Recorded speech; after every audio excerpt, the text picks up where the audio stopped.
Anime, the legendary hero is dead. Continuing to episode 9, for some reason, Tuka suddenly recalls memories from his past. He considers this moment as a dream and expects to wake up soon. He sees memories of his father, who used to mistreat his mother and himself. However, when his father hits him, Tuka feels the pain. This couldn't possibly happen in a dream.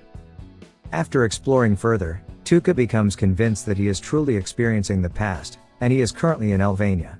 He doesn't understand how he could have returned to the past. The last thing Tuka remembers is putting stockings on Yuna's thighs. Whatever the case may be, Tuka wants to find a way back to reality. He still needs to save Yuna. However, Tuka has a thought.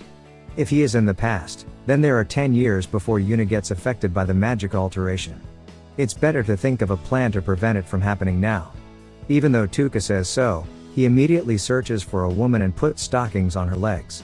Tuka feels unafraid because his current behavior will be understood as that of a child. And indeed, the woman doesn't get angry at all. In fact, Tuka feels disappointed because she doesn't show any anger or irritation. Strangely enough, many of the townspeople are very friendly towards Tuka. He tries breaking plates at someone else's house, even going as far as putting stockings on all the women at the bathhouse, but none of them react.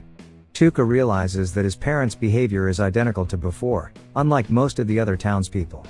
Tuka remembers that today is the day of the incident, the day his father suddenly hit Tuka and his mother in front of mercenaries. After the incident, Tuka meets Yuna for the first time. It turns out that everything happened as Tuka suspected, and now Tuka, alone in the forest, encounters Yuna. His guess was correct, it was only the unfamiliar people who acted strangely. Tuka realizes why Yuna seems to already know him despite their first meeting. And as usual, Tuka has a strange idea. If Yuna accompanies him forever, Tuka asks if it's okay for him to admire Yuna's thighs even when they grow up. Without hesitation, young Yuna agrees to it. Tuka plans to shape Yuna into the ideal figure he has dreamed of. Afterward, Yuna hears Tuka's stomach growling. She quickly fetches food for him. As young Yuna runs from that direction, for some reason, the voice of adult Yuna complaining can be heard. Tuka approaches the voice and sees the adult Yuna standing naked. Tuka can't help but shed tears. Yuna herself doesn't understand why she is there. One thing she knows is that this world is a replica of the past created through magic. Yuna tears apart Tuka's stockings and takes Tuka's shirt to wear. All along, Yuna has been trying to touch other people but couldn't. She has been following Tuka all this time, and no one has noticed her presence. Yuna can only touch Tuka and the clothes she wears. However, Tuka is unaware that Yuna has been observing him all along. Yuna has witnessed all of Tuka's lewd actions towards the townspeople. Tuka makes an excuse that he is trying to uncover the secrets of this world. Upon returning to the town and observing the behavior of the residents, it seems plausible that this is indeed an artificial world, as Yuna suggested. They even see someone who resembles Leland. There is also a person with Sirwayla's body but Isaac's head. The people Tuka knows have behaviors and appearances that match their real-life counterparts. However, the unknown individuals completely lack identity. Then, the appearance of someone whom Tuka vaguely remembers transforms into a combination of several people he knows. From all of this, they conclude that this world is manifested from Tuka's memories. However, it's different with adult Yuna who spoke to Tuka at that moment. Yuna's soul still resides in her original body, possibly unintentionally brought into this world. They contemplate how they can escape from this world. Tuka has an idea to go to a place he has never visited before. Along the way, Tuka asks why Yuna knew his name when they first met. It turns out that Yuna was curious when she saw a child who was always injured and alone, so she asked many people in hopes of helping him. When they arrive at the unexplored location, they only see a penetrable white wall. As they attempt to enter, suddenly they find themselves in the moment when Yuna first invited Tuka to her house. It is also the moment when Tuka first meets Millie. Tuka always boasts about defeating bears and gorillas, which is why Millie often challenges him to duels. Shortly after that, Tuka wants to find the white wall again. He realizes that time will advance further if they pass through the wall. If done repeatedly, they might be able to reach the future. After an uninterrupted marathon, they finally arrive at Tuka's memories from 5 years ago, the day he left Elvania. At that time, his father mentioned wanting to plunder the northern continent. Tuka also remembers that Yuna didn't accompany him on his departure. Yuna was still angry because Tuka had exchanged all his socks for stockings. Moving on to the next memory, they find themselves in the northern continent. It is the day when Tuka's father disappeared, and Tuka was sick. His mother wanted to find medicine for Tuka, but her luck was not favorable. Tuka, recalling the event, wants to save his mother while he still has the chance. However, unfortunately, this is not the real world. Once again, Tuka witnesses his mother's final moments. His mother hands him a letter from Yuna and apologizes for always pretending to be indifferent when Tuka gets into trouble. She feels like a failed mother, but her love for Tuka will always be there. In the next memory, they find themselves in the midst of a battlefield. It is the day when humans stopped fighting each other. The day the gates of hell opened.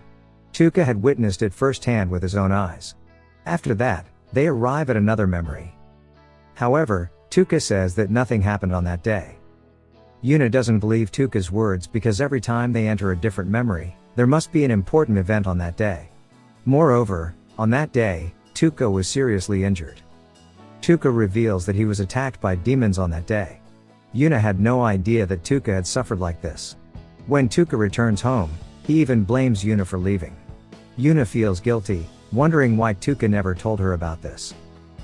Yuna then reveals that she can still hear and see events outside despite being affected by demon magic. She also overheard Tuka's conversation with Millie about the truth of who saved Yuna and Millie 3 years ago. All this time, Yuna only cared about Cyan and didn't appreciate Tuka. Yuna truly regrets her actions. It is at this moment that Tuka finally reveals that something did happen today. Today was the first time he read Yuna's letter. When Tuka was attacked by demons in the past, he was struggling to even walk and was ready to give up on life. As he lay there, Yuna's letter fell and Tuka forgot that he had never read it. After reading it, the contents of the letter were simply, "I will improve once you return." Tuka never expected the message to be so simple. He thought Yuna would write an emotional message, waiting for his return. It meant that if Tuka didn't come back, Yuna wouldn't forgive him or improve herself. However, thanks to that simple letter, Tuka found the motivation to rise again. Throughout their journey, Tuka has always felt that he was the one being saved by Yuna, when they first met, when he read her letter, and even when they went on adventures together as heroes. Instantly, a high-level demon descends from the sky. This demon is not from Tuka's memories. It appears that the demon is the mastermind behind creating this world. The demon takes pleasure in peering into other people's memories, as such entertainment is absent in hell. This world can be considered like a dream. In the real world, Tuka is sound asleep. Once the demon grows tired of observing his memories, it will devour Tuka's soul. If Tuka wants to escape, he must defeat the high-level demon. Tuka comes up with the idea of continuing to delve into the next memories until he reaches the day when he possesses the powers of a hero. They arrive at the memory before Cyan's death from a trap. When Tuka asks Cyan to defeat the demon merely strikes him lightly, and Cyan is immediately flung away. Next, they reach the memory when Tuka starts running out of magical energy. Kyle is present, and they ask him to defeat the demon as well. Unfortunately, the demon easily overpowers Kyle. This high-level demon is the one who created this world. Before them, everyone is merely a memory. And now, Tuka has finally reached the memory of when he defeated the high-level demon who aided Leland. He becomes incredibly powerful at that moment. The high-level demon cannot control Tuka's power. It can only manipulate things derived from Tuka's memories and cannot touch memories related to Tuka himself. In reality, the demon has many other weaknesses. It can only devour souls, and it must be done within the realm of memories. Furthermore, when it enters the realm of memories, its physical body becomes helpless in the real world. If someone else kills the demon or wakes Tuka up in the real world, its magic will cease. However, the demon believes that it cannot be defeated at this moment. While it delves into the realm of memories, its companions are attacking Tuka's friends. Tuka becomes more determined to defeat the demon quickly. But even with his tremendous power, it turns out the demon can read all of Tuka's thoughts because this world was created from its magic. After observing for a while, Yuna finally realizes that the demon cannot see her. It seems the demon is unable to process a situation where one body contains two souls. Yuna then clings to Tuka's back and moves his hand. The demon cannot predict it. Even when it tries to see into Tuka's thoughts, it only hears ramblings about thighs. Finally, they manage to defeat the demon. Tuka awakens and sees the original body of the high-level demon. However, for some reason, he can also see Yuna's faint soul, even though he cannot touch it. Luckily, Tuka's friends have managed to defeat the other demons easily. In addition, their train has been repaired. They can now head to Elvania. Meanwhile, Sir Wayla finally receives a reply to the message she sent to Tuka, which simply said, "Investigate it yourself." Razel Karis, a palace sorceress, asks Sir Wayla why she appears angry.